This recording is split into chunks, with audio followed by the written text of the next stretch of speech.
Hi, so this is Billy Joe.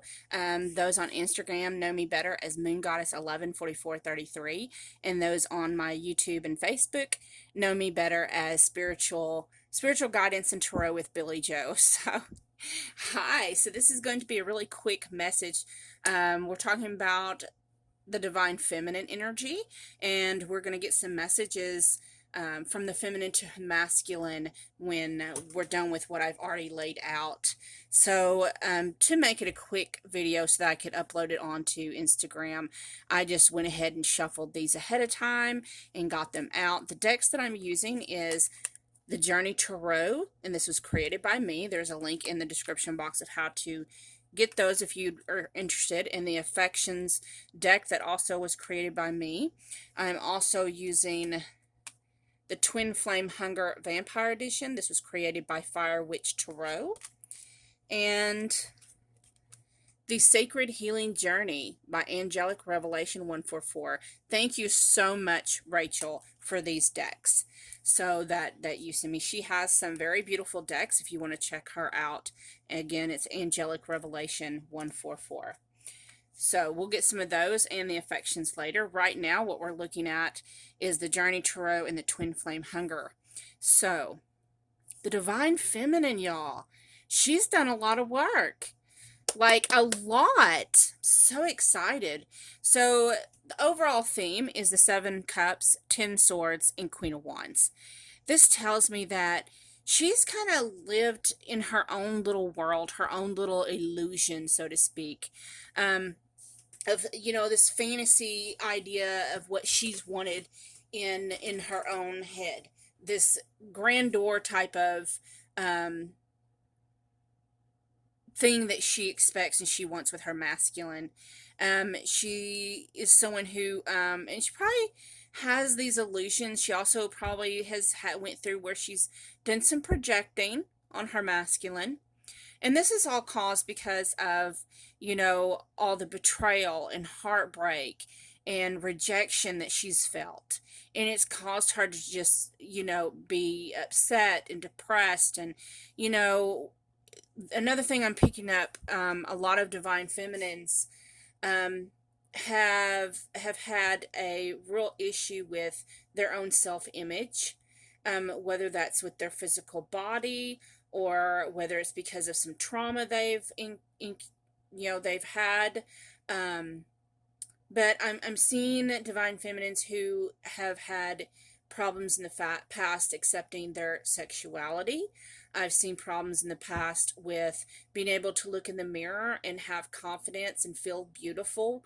And, probably I'm just sensing a lot of women and feminine energy. Now, feminine energy isn't always women. A man can have the feminine energy as well. Doesn't mean he's any less manly. Has nothing to do with gender or sexuality or anything like that. It just means they carry the energy. And a lot of feminine energies I'm sensing is just like they don't even like their picture being taken. But that's changed. We have the Queen of Wands, y'all.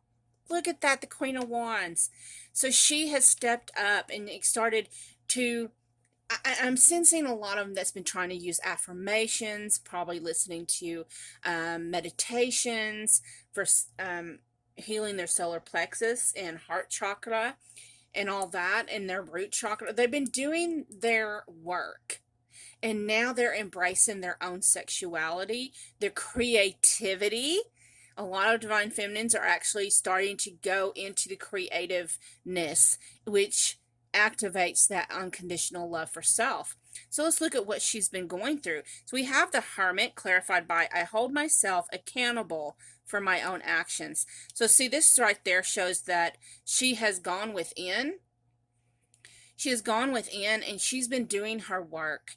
And she's gotten to a place, she's no longer in the mentality of victimhood or the mentality of lack. She now accepts and takes accountability for her own actions and her own limiting beliefs, acknowledging them so she can release them. And then she stepped into her energy. Okay. We have the High Priestess clarified by hide and seek. Come look for me. Come chase me. So this is saying to me that the divine feminine, as they stepped into their power as divine feminine, they, to me, this is just clearly saying, I'm just intuitively picking up that they are embracing their power, stepping into the power of the divine feminine. A lot of divine feminines have been operating in the masculine energy, and now they taken a step back, and they're actually activating their feminine energy by embracing unconditional love for themselves and taking their power back. And it's gotten to where they're no longer chasing their masculine, because it says, come chase me. Come look for me. Come chase me. If you want it, come and get it. What's that? The song, y'all? So yeah, I keep hearing, when it comes to feminines, I keep hearing that song in my head.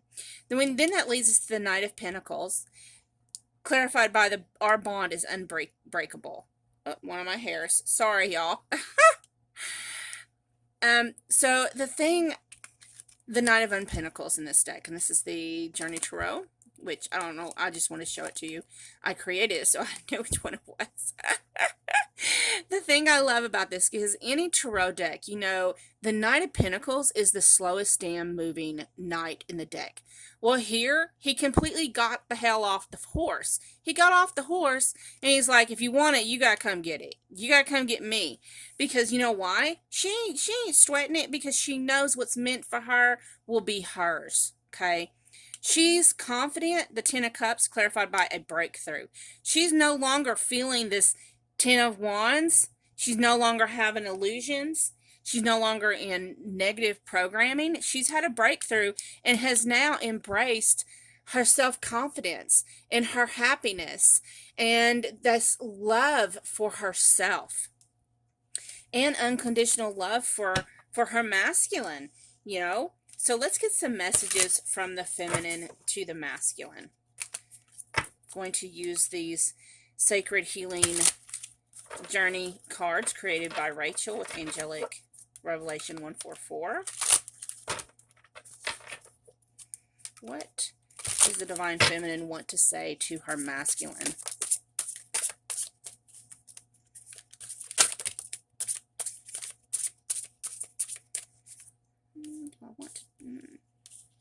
Okay, I'm not taking all those. Bottom of the deck is divine downloads, messages from spirits. So as she's stood still, she's been getting downloads. As she does her work, she's received downloads. She's continuing to receive downloads. So the messages she gets for her masculine: positive thinking, sunshine after the rain. Abandoned, unable to give to another due to needing to heal old wounds and trauma, and intimacy. So what this tells me is she's overcome where she's felt like her masculine hasn't come through for her, where she's felt abandoned.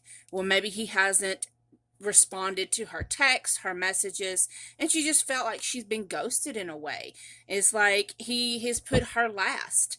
And she has, she's cried a lot of tears for this. She's gone into her little negative thoughts and patterns, and she's breaking through from that. And she's ready for intimacy with her masculine. But she's not going to go after it. He's going to have to come to her. And then let's pull some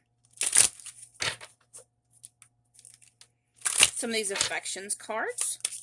What's a love message the feminine wants to say to her masculine? Okay. So we have, thank you for loving me as you do. So thank you for pushing me to be the best that I can be by not validating my fears, by not validating me. And so what people don't realize is when we seek validation that we're loved, validation that they're serious, they want us, they claim us, they want us, they love us. But when they don't give in to that validation, that need that we require, it pushes us to transform and love ourselves. So she's now saying thank you. And my dreams came true when I met you. So this is a different kind of love, and she acknowledges it, and she loves her masculine. She loves him for everything he does. Bottom of the deck, you are the reason for my happiness.